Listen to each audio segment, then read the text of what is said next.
Hello and welcome to chemistry nuggets where you can polish your knowledge and clear your doubts. So friends, आज का video है question number 1.17 from the NCERT textbook class 11 और chapter का नाम है some basic concepts of chemistry. तो चलिए जल्दी से देखते हैं क्वेश्चन क्या है और कैसे सॉल्व करना है। क्वेश्चन कह रहा है a sample contaminated with chloroform CH3L3 suppose to be carcinogenic in nature. So first sentence कह रहा है कि एक कोई सैंपल है हमारे पास जिसमें कि क्लोरोफॉर्म मिला हुआ है और क्लोरोफॉर्म का फॉर्मूला होता है CH3Cl3। अब ये कह रहे हैं कि क्लोरोफॉर्म जो उसमें मिला हुआ है वो कार्सिनोजेनिक है, मतलब वो कैंसर प्रोड्यूसिंग एजेंट है। ठीक है, अब सेकेंड सेंटेंस क्या कर रहा है, the level of contamination was 15 ppm by mass.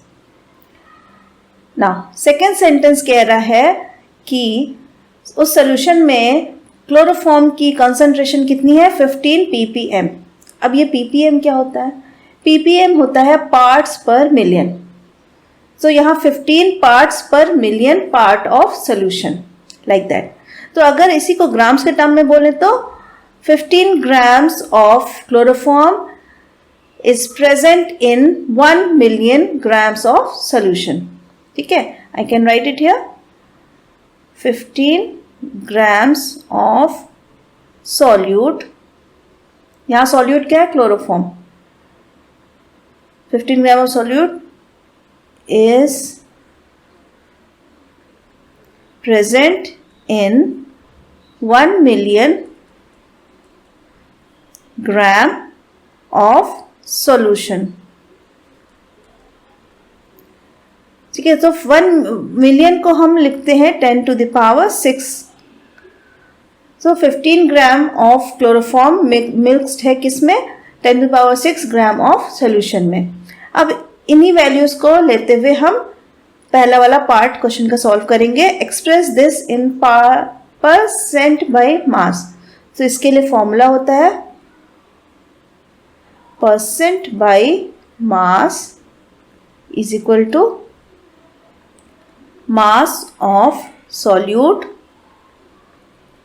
divided by mass of solution and which is whole multiplied by 100। तो यहाँ पर mass of solute हमें कितना दिया गया है, 15 ग्राम। mass of solution कितना दिया गया है, 10 to the power 6 gram. 1 million है, उसको हम 10 to the power 6 लिखेंगे and whole is multiplied by 100। So इसका आंसर आएगा after calculation is 1.5 into 10 to the power -3% of chloroform. ये हो गया हमारे पहला वाला आंसर क्वेश्चन सॉल्व। चलिए अब सेकेंड पार्ट देखते हैं। Determine the molality of chloroform in water. तो सबसे पहले मोलैलिटी का फॉर्मूला जान लेते हैं। Molality is equal to moles of solute divided by mass of solvent in kg।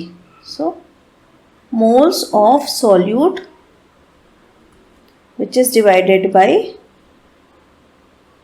mass of solvent in kilogram.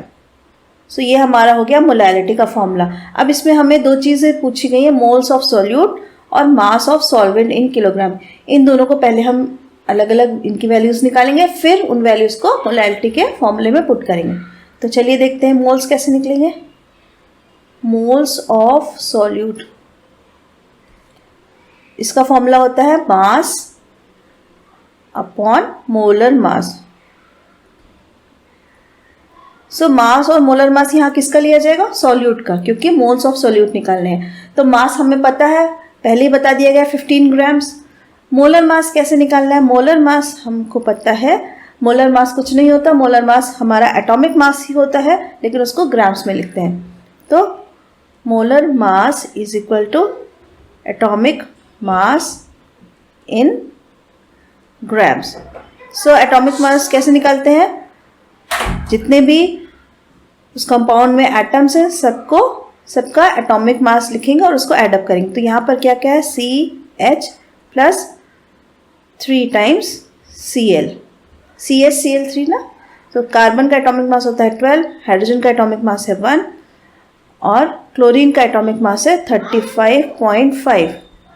Now add up करेंगे तो ये हो जाएगा 13 प्लस 106.5 और फाइनल बना हमारा 119.5 और ये हो जाएगा हमारा grams.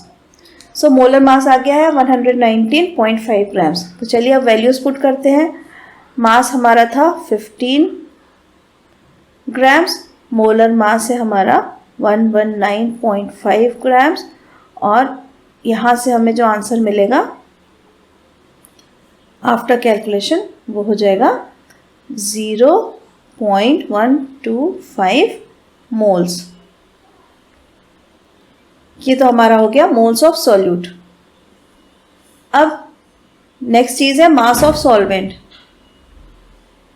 Mass of solvent in kg। सो क्योंकि हमारी वैल्यूज सारी की सारी ग्राम्स में दी गई है, हमने ग्राम्स के टर्म्स में पढ़ा है उसे, तो मास ऑफ सॉल्वेंट क्या होता है, mass of solution minus mass of solute and which is whole divided by 1000 so that it will convert it into kilograms। तो चलिए देखते हैं, वैल्यूज पुट करते हैं। मास ऑफ सॉल्यूशन कितना है 10⁶ ग्राम्स, मास ऑफ सॉल्यूट कितना था 15 grams and which is whole divided by 1000। सो यहाँ पर हम देख रहे हैं जो 10⁶ है वो ही बहुत बड़ी वैल्यू है कंपैरेटिवली टू 15। तो यहाँ पर हम 15 को क्या करेंगे, निगलेक्ट कर देते हैं और कैलकुलेशन हमारी शुरू हो जाएगी 10⁶ डिवाइडेड बाई 1000 और आंसर आ जाएगा 10⁻³ kg। ठीक है, ये हो गया हमारा मास ऑफ सॉल्वेंट। अब यही इन दोनों वैल्यूज़ को हम पुट करेंगे मोलैलिटी के फॉर्मूले में। तो फिर से आ जाते हैं, मोलैलिटी